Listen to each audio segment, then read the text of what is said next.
So today we are looking at a retro 1980s Australian made Cameron canvas camper trailer. This thing is approaching 40 years of age and is in excellent condition for its age, but on its most recent outings we've found that the waterproofing is no longer up to scratch, and we're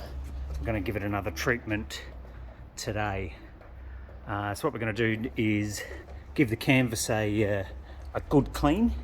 using some Nikwax products, and then we're going to see if we can reapply and re-establish the waterproof properties of the canvas. We're going to use the Tent and Gear Solar Wash as a detergent to give the canvas a really good clean, and then following the cleaning process we'll use the Cotton Proof product by Nikwax to add that water repellency that we're looking for.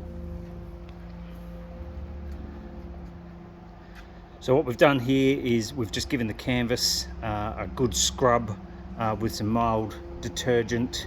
and a soft bristle broom, and we'll take you inside and have a look and see where it's leaking.